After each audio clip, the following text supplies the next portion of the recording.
Yeah, so in the first formal lecture of international economics, as I told that I prefer to call this course international economics rather than international trade. So we are going to outline the scope of international economics. What is the subject matter of international economics? What is the objective of studying international economics? What are the basic issues of international economics and how the study of international economics has evolved over time. Okay, so international economics has always been a very important subdiscipline of economics. It is about how the nations or the economies they interact with each other through trade of goods and services, monetary flows and investment. Like you all know about foreign direct investment, so FDI, the foreign firms investing into the home country or the home firms investing in foreign countries. So international economics, it's an old discipline of economics, but it continues to grow in importance because the countries become more tied to the international economics. The economies are more closely linked to each other than they have been before. And this pandemic has led to some disruption, temporary disruption in the linkage, but at the same time, as the WHO is also pointing out repeatedly, that we need a more integration, more cooperation to come out of the pandemic. Okay, so if we have a retrospective historical view of the study of international economics, we can say that the study of basic principle of international exchange and implication of trade policy, it has received the attention of economists and policymakers since the time of mercantilism in the 18th century Europe. Over time, the importance of international economics has increased very much because of mainly two reasons. First, it has been proved theoretically that and also empirical support has also been received that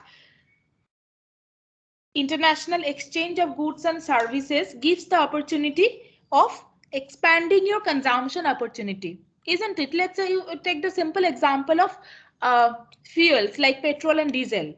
Our domestic demand for India is very high, but what about our domestic supply? Domestic supply is very less, and those who are aware about the recent events. So you know that we have to import a lot of petroleum from the OPEC countries, right?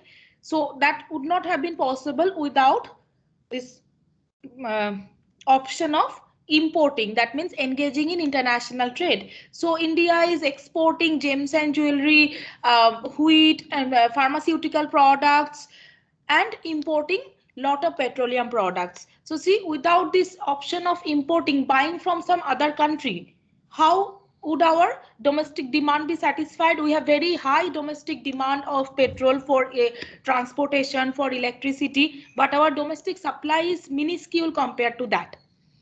So you can see that there is this benefit of expanded consumption opportunity.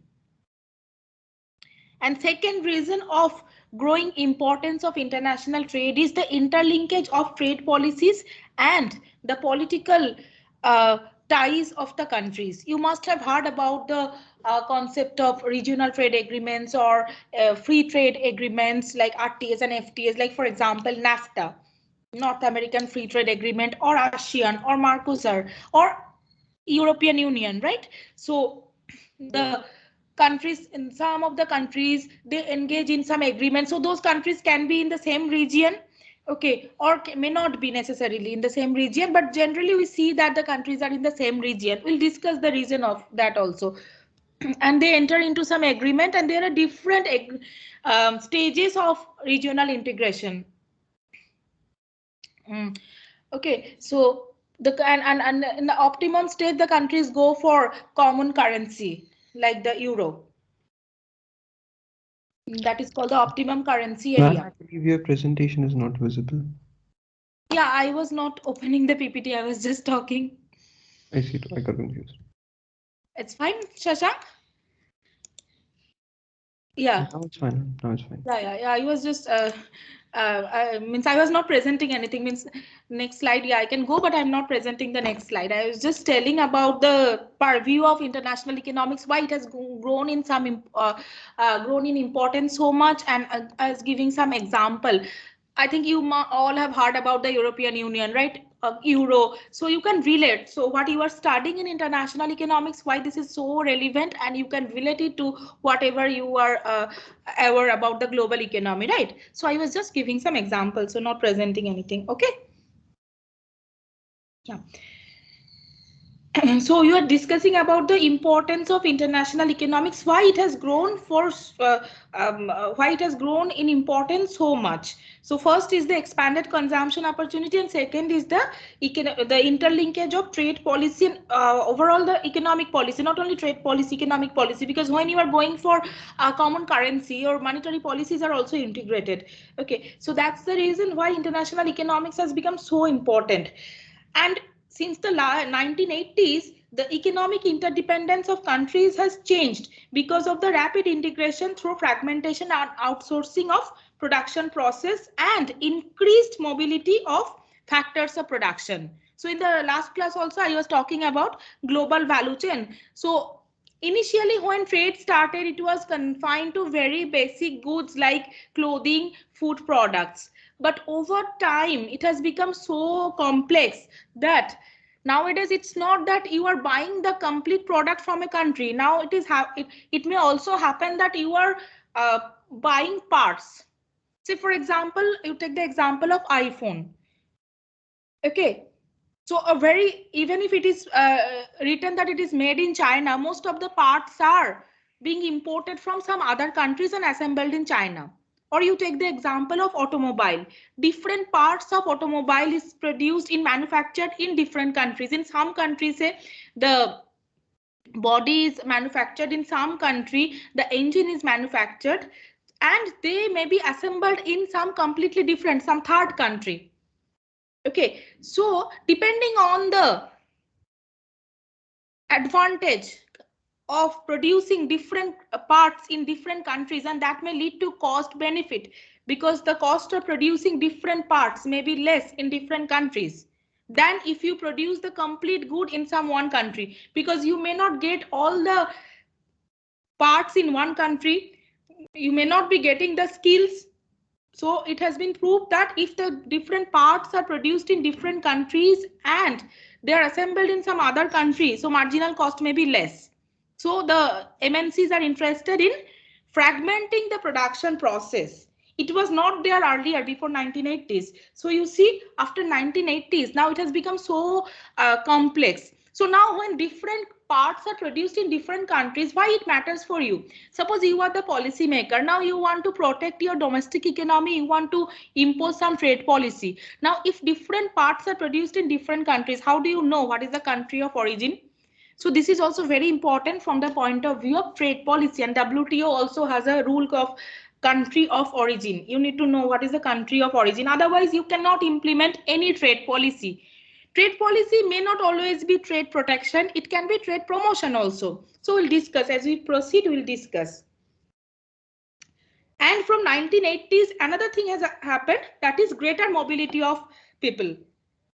And also, even without mobility, you can also carry out some work with the help of information and communication technology, like we are having this class in online mode.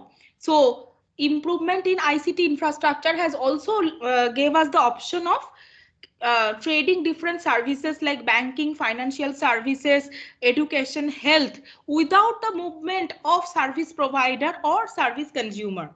So you see, over time, the different aspects of international trade has become so complex and so integrated. So international capital flow and flexible exchange rate regime in many countries are linked with their financial markets.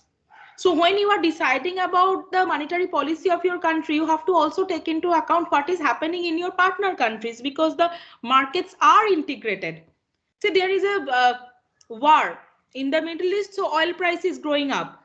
Sudden hike in oil price, as we often find out, right? So what will happen? Your balance of payment will be affected, because you are dependent on oil, you have to buy, you have to import lot of oil, and you know already, you have studied microeconomics, that oil is inelastic in nature, right? So even if price increases, quantity demanded will fall, but what will happen to your import bill? You tell me. If it is, if the good is inelastic in nature, you must remember this relationship between demand curve, average revenue curve, and the TR curve, MR curve and TR curve. So if the good is inelastic, say you have a linear downward sloping demand curve, how is your TR curve? You remember, anyone?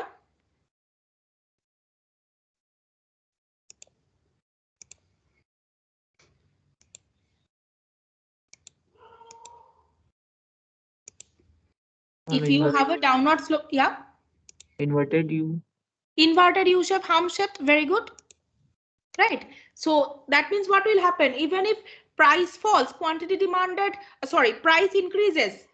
By law of demand, if price increases, quantity demanded falls. But what will happen to your TR curve? You are moving along your TR curve and you are in the downward part. So if we just quickly draw, just a minute.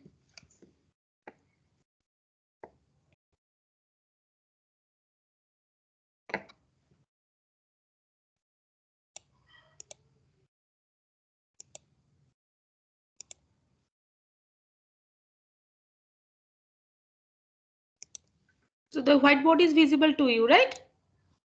Sorry. Is it visible?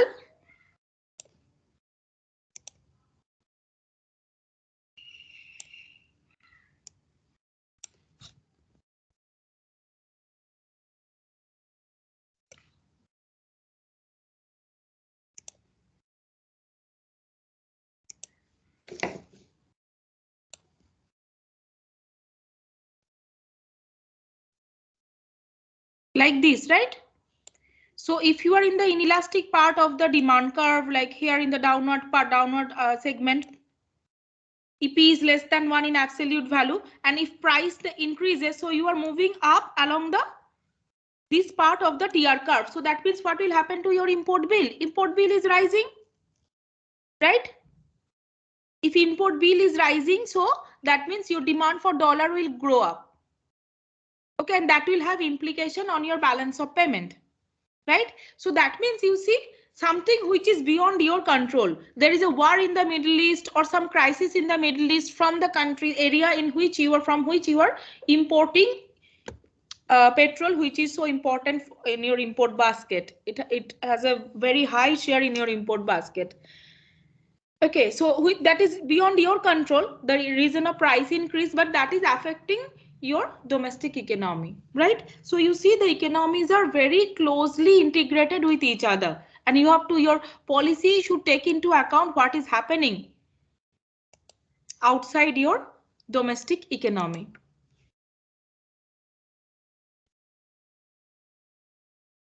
From 1980s onward, another thing happened is that the importance of service trade. Earlier, mostly goods were traded, but over time, services are also being traded. Like education, health, banking, financial services, the MNCs operating in different countries. There are different modes. If we have time, we'll also discuss the different modes of service trade as specified by WTO. See the restaurant chain, food chain, or the hospital chains. Say for example, the KFC, Domino's. So these are all the international food chains. So these are also part of service trade. So earlier these were not there. Okay, so the improvement of transportation facility with the improvement of ICT infrastructure, the importance of service trade is also growing, and the developing countries like India are taking full advantage of service trade because services are mostly labor intensive.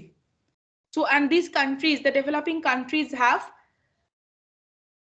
they are endowed with labor. They are mainly labor endowed, and they have a scarcity of capital. So the developing countries are taking advantage of their cheap endowment of unskilled, semi-skilled worker, and even to some extent skilled workers also.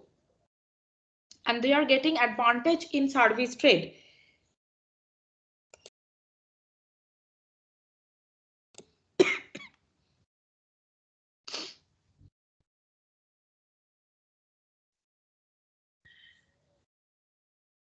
So as you have already studied what is economics.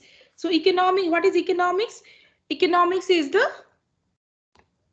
that branch of social science that deals with scarcity and allocation of resources, right? You remember? So just like the objective of an individual economic agent is to maximize utility subject to the constraint, for the economy as a whole, the objective is same. The objective is to have a more desirable basket of resources and to increase the utility level as much as possible. So just like that, international trade in the 18th century, in the mercantilism era, it was viewed as a mean of acquiring wealth. Earlier, before that, wealth was acquired how? By engaging in war or military conflicts.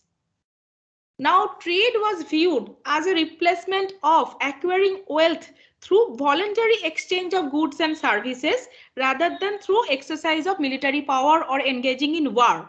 So before that, if you want to have more wealth, you have to engage into war. But trade was like seen as a voluntary means of exchanging wealth. You have something in excess which you don't need so much, but you need something else which you don't have. And there is another region or another country which has just the opposite.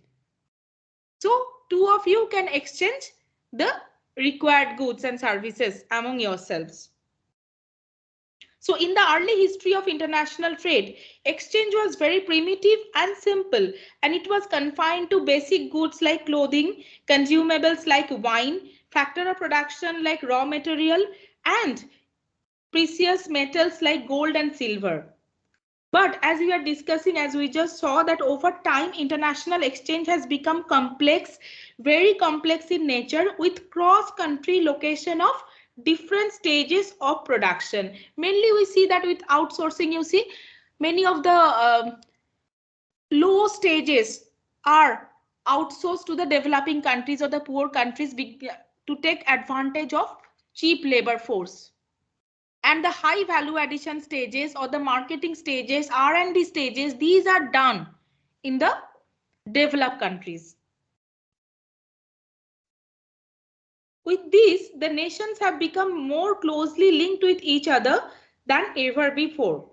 So suppose you have a firm, so business strategies of the firms as well as for the economic policy makers of the government in a particular country, they have to take into account what the firms and the governments in other countries are doing. This has made the study of international economics and understanding the principle of international exchange very relevant, important, as well as very complex.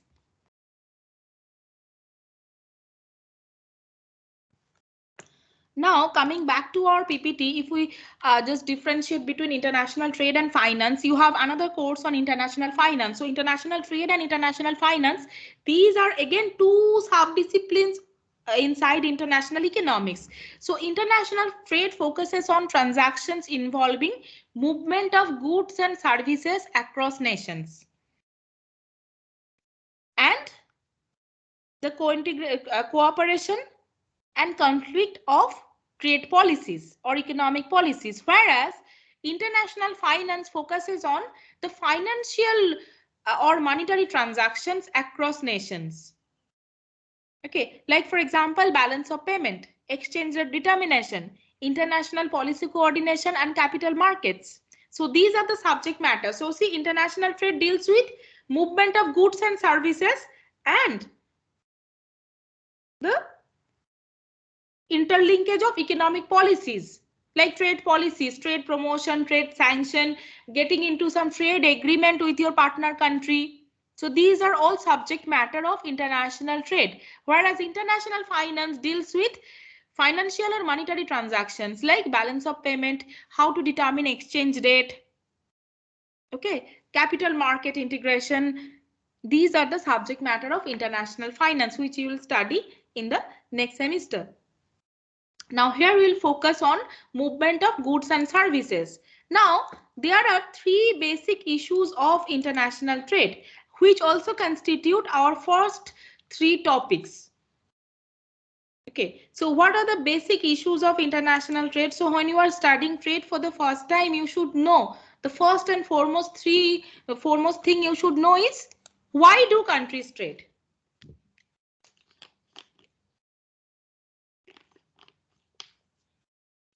Isn't it? When do countries engage in international trade? What are the factors that drive goods and factors, mean services, to flow from one country to other? And there are different explanations, and these different explanations have different models also, because these explanations are given by different branch of economics, like the neoclassical explanation. Even under neoclassical explanation you have the Ricardian explanation, Excher-Rollin explanation. So, and we'll discuss them, we'll study this model. And then you have the new trade theories. Okay, so we'll discuss different models here. So why do countries trade with each other? So what do you think? Just what do you think from the discussion so far? Why do countries trade with each other?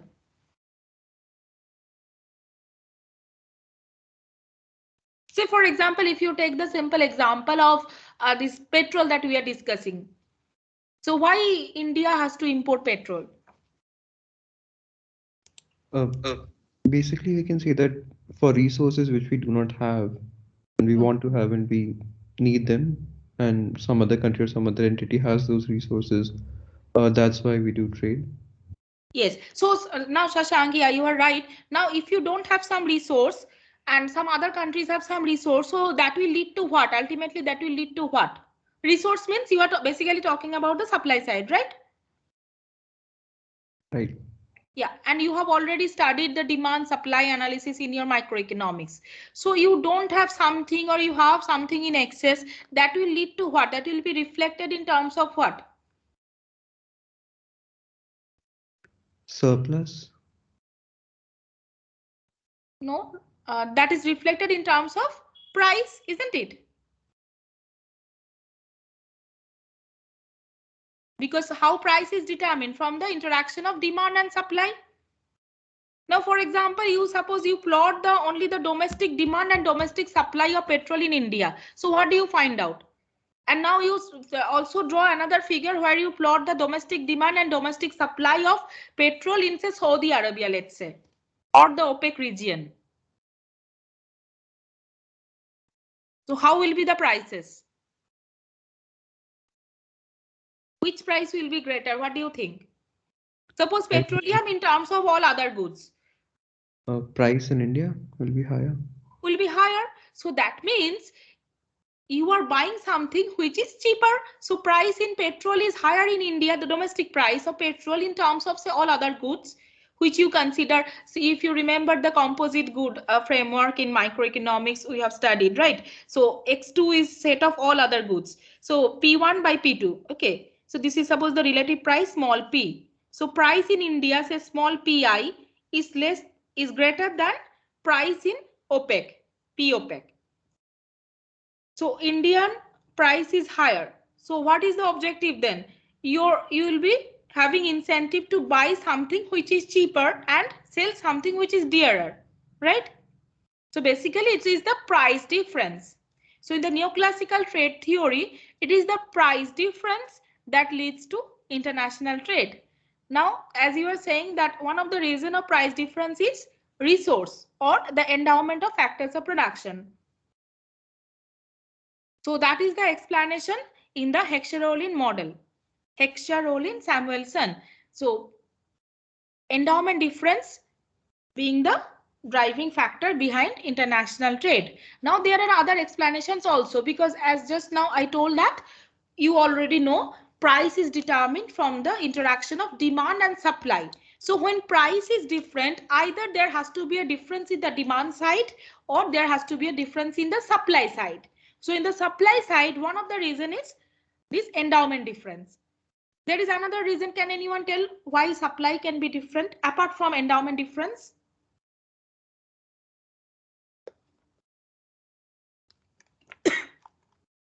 You have already studied supply, law of supply. So what are the factors on which supply depends?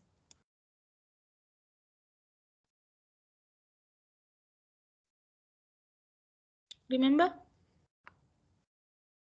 If you remember your basic microeconomics, so what are the factors on which supply depends? I believe the government policies as well. And the neoclassical theory, now let us first assume that there is no policy intervention. We'll study trade policy. So it is just like the Adam Smith's invisible hand, so there is no intervention. Okay, only the free markets, the economic agents, they just see the price as a signal. Okay, Then you so can I say was the telling that number of you see suppliers. the world price of petrol or the price in Saudi Arabia is less. Okay, yeah. You're saying something? The number of suppliers in the market. Yeah, that will lead to what? So just you remember, think about what are the factors on which supply depends. So the supply curve shifts. What are the reasons? One is this input, right? Or the factor endowment that you were talking about. So anything else? Anyone? A very important factor affecting supply. Ma'am, capital investment. No, capital is also part of your factor of production, right? Labor capital, resource like land, or say endowment of resource like natural resource like petroleum, forestry, minerals. All these come under endowment of factors of production, which is the explanation given by Heckscher-Ohlin model. There is another very important determinant of a supply. Hello, ma'am. Weather. Just think in terms of the production function. You have already studied. Ma'am, technology. Technology, very good. Yeah, technology. Atul, right? Technology is very important. With the same amount of factor of production, you can produce more. Right? With technological advancement. So technology as the basis of trade was pointed out by David Ricardo. So we'll also study the Ricardian model. So if there is a technology difference or factor endowment difference, so the country can produce the good at a lower cost. Yeah, technology, Rina, very good. And there can be a difference in the demand side also. So even if the supply is abundance, but you have something high in demand. Say for example, India is a major producer of wheat, but till in some years India has to import wheat because our domestic demand is very high. So in the neoclassical model, price difference leads to trade, and the reason of price difference is difference in either demand, that means taste or preference, or in the supply side, these are either technology or factor endowment difference. Okay, now see, these are the examples that we are talking about, like the petroleum example, gems and jewelry, wheat, where you have prices being different. But now you take the example of phone. We also discussed examples of automobile or mobile phone. Now suppose you are in 4th year, next year you will be placed, and after 1.5 years, many of you will be working. Some of you may be going for higher study, but then again after few years you all will be working, right? And you want to have a car. Suppose you have a price range in your mind to buy a car. Say for example, tentatively you want to buy a car in the range of say 15 lakhs. Okay. Now you tell me, what do you have? What are the options you have? You have the options of buying both domestically manufactured car made in India, and you also have the option of buying imported brands, right? In the same price range. Now you tell me, if now you are getting car at the same price, both Indian car and foreign cars. Just now you are telling that price difference is the basis of trade. Is the neoclassical explanation then holding there?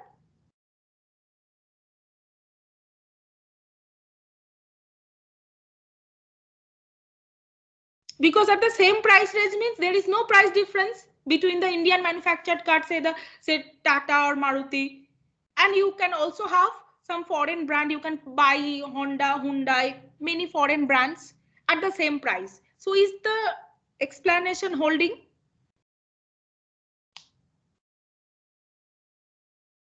What do you think? Yes or no?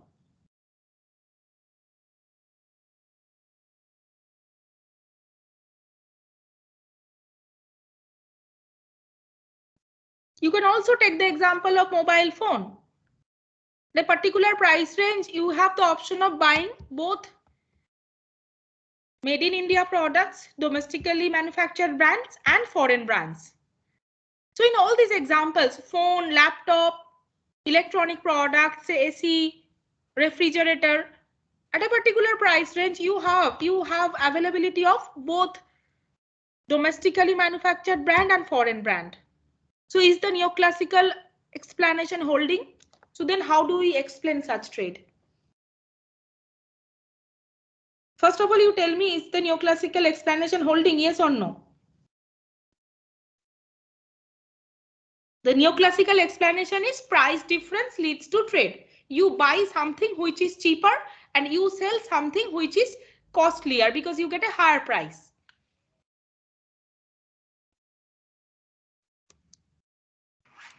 Ma'am, no, the neoclassical explanation I Is don't not think is holding. holding. Yeah. So now, can anyone think of any explanation of why then the countries are engaging in trade even if the prices are not different? So first of all, you think of this example of buying a car. Say two of you. Say one wants to buy a domestic brand, another wants to buy a foreign brand. Why? Why you the second one who doesn't want to buy a domestic brand? Why do you want to buy a foreign brand? You tell me. Someone must be in this group maybe aiming for a foreign brand. So why? What is the reason? Ma'am, I think it's due to intangible labor productivity and the labor skill that's present because they've had the supply chain working for many years. And there's just a belief that the skill present there is more. No, let's say there is no difference. So if there is a skill difference, then again that comes under factor endowment. So say there is no difference again, and that will be reflected in price or cost advantage.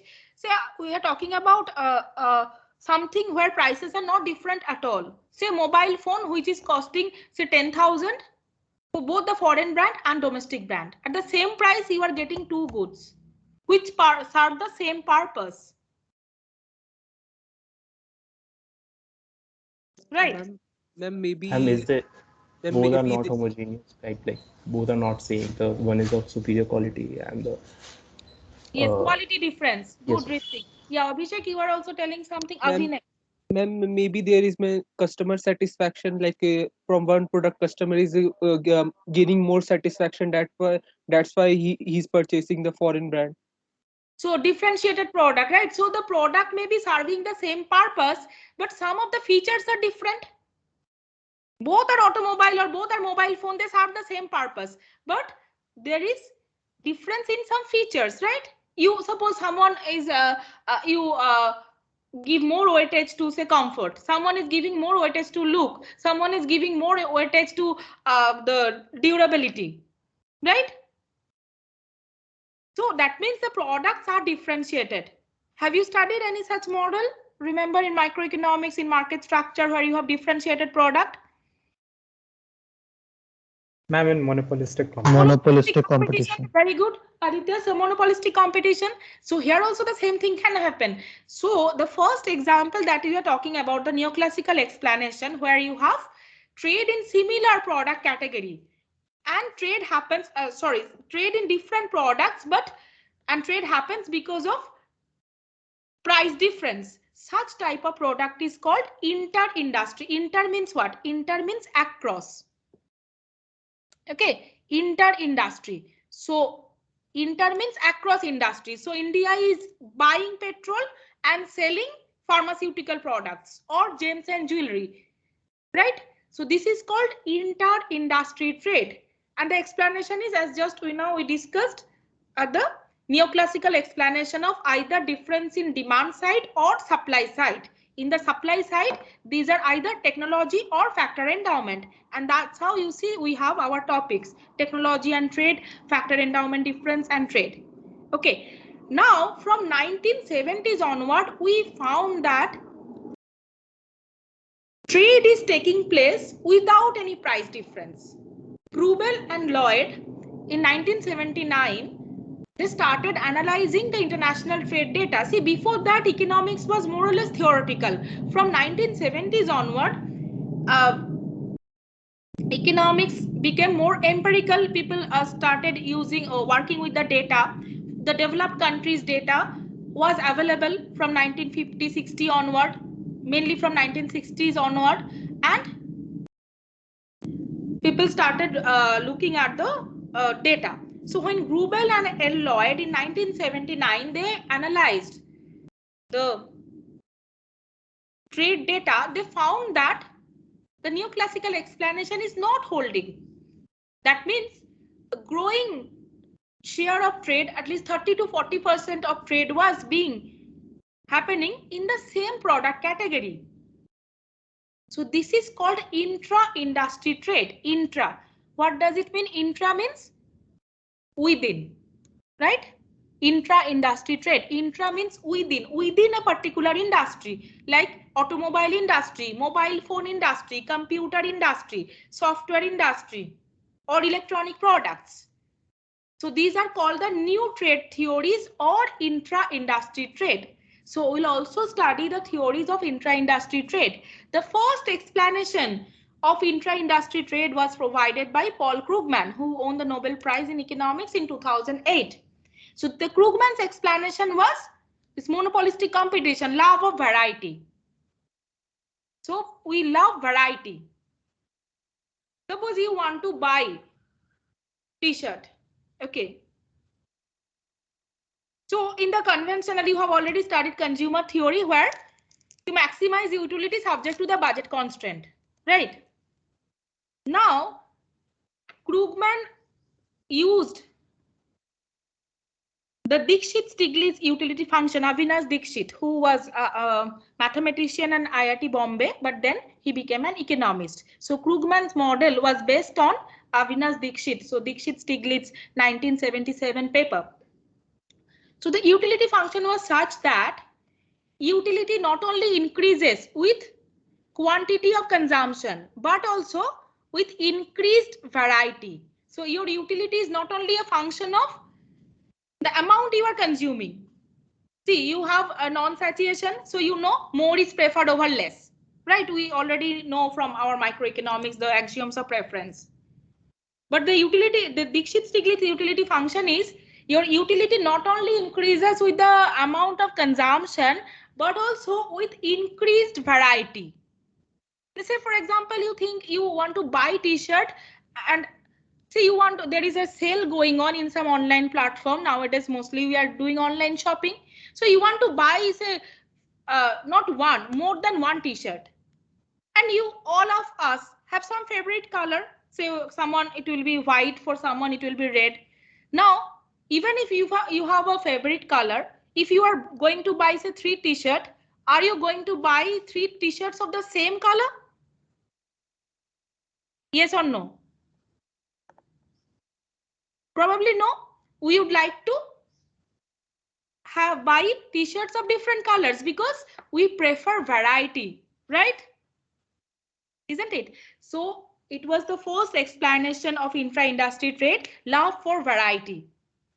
So these products like Ritik and Abhinek, you are pointing out differentiated products. So the market structure is basically monopolistic competition. The firms are producing differentiated product. The products serve the same purpose, but they are differentiated because they have they are superficially differentiated. They have different features. So you like this feature, someone else likes another feature, and you prefer variety. So when trade takes place, suppose in your domestic country, you have 10 variety. In another country, you have, say, again 10 varieties, and these varieties are different. So when trade opens up, you have in your domestic economy, you have access to the foreign varieties. So you have total 20 varieties. So you are better off, isn't it? So this was the first explanation of intra-industry trade, love of variety and monopolistic competition. Then came many other explanations, like Ritik was also telling about quality difference. Yeah, quality difference can also matter. In the monopolistic competition model, these are only the superficial difference, but there may be an intrinsic quality difference also. And the products are differentiated, low quality and high quality products. Okay, so these are the explanations of the intra-industry trade model, and it is still growing. And there are also strategic trade policies where you have application of game theory. See, in the neoclassical model, you have all the neoclassical assumptions like perfect competition, homogeneous product, CRS. These are all the standard assumptions of perfect competition. You remember homogeneous product, CRS. Now, when you deviate from these assumptions, so you have the intra-industry trade explanation, like you deviate from perfect competition, you have monopolistic competition, or you can also have oligopoly models. Okay, so we'll apply game theory, strategic trade model. Okay, so that is the Brander model of strategic trade policy, where the reason of trade is not product differentiation, but market imperfection. Or to be more specific, it is oligopoly model, where you have, already you have studied in oligopoly, how oligopoly is different from all other types of market. Because in oligopoly model, you have strategic interaction, which you don't have in any other type of market, right? So this strategic interaction, strategic trade model is also there. So these are some of the explanations: quality difference, love of variety, strategic trade model. These are the explanations of intra-industry trade. So we'll definitely touch upon some of the explanations of intra-industry trade model. Okay, and this area is still growing in literature, because as I just pointed out that this area started from 1980s onward until the literature is being added. So this is the first issue of international trade, the basis of trade. Why do countries engage in trade? And there are different explanations which constitute our many chapters.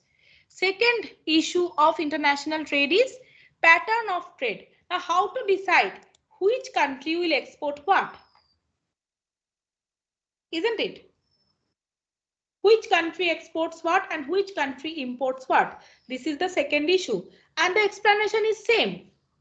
So you export something which is costlier outside, because by selling that product, you'll be earning profit. And you buy something which is cheaper outside, right? So the explanation, the answer of basis of trade and pattern of trade is same.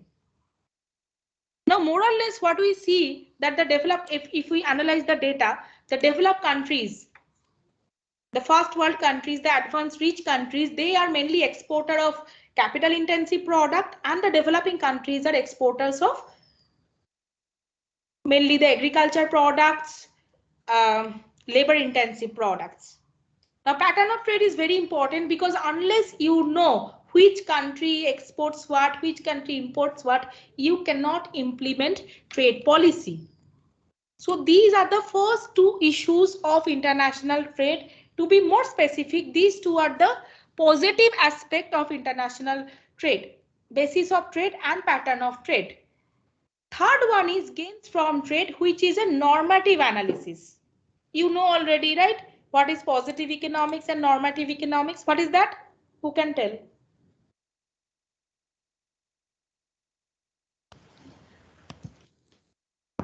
Ma'am, What is one is about positive? how they should be, and other is what is actually is. Yes, very good. So in basis One of is trade, there is a cause and effect relationship in which normative, I think. normative is basically a value judgment, right? Positive analysis is you are just stating a fact. You are explaining the fact. You are stating and explaining the fact. Like the basis of trade, pattern of trade. Why the countries are trading with each other, and which country is trading what. Which country is exporting what, which country is importing what. Okay. So you see, you analyze the data, what is coming, and you are explaining. Now you are not making any value judgment. What is it is good or bad, you are not saying that. Now the third issue of international trade is gains from trade. The normative issue, whether international trade are gainful for the countries or not. Now see, we know that the economic agents are rational and intelligent. If trade is not gainful, why do countries will trade? And here comes the gains from trade theorem. There are certain conditions under certain market and technological conditions, international exchange of goods and services by individual atomistic agent will increase the national welfare of all the trading partners if we follow the principle of comparative advantage. Now I will explain everything in detail. But we'll also study that this is not a Pareto statement. That means there will be gainers and losers. But overall, the gains of the gainers will be greater than the loss of the losers. So this is the third very important issue, the gains from trade. And we have this as one of our topics, the gains from trade theorem. What are the conditions? See, our topic 2 is basically gains from trade. The gains from trade theorem and what are the conditions that will ensure gains from trade and whether it's a Pareto improvement or not. That means movement from autarky, that means no trade situation. There are some subject specific jargon which I'll explain in the next class, don't worry. As we proceed, I'll explain everything. So if we move from a no trade to free trade situation, whether that such movement is gainful for the country as a whole, for everyone within the country, for all the partners in the world. So we'll all discuss. Okay. So we are running out of time. So let me stop here. In the next class, I'll first start with the changing paradigm of international trade and what are the remaining topics in our syllabus. So any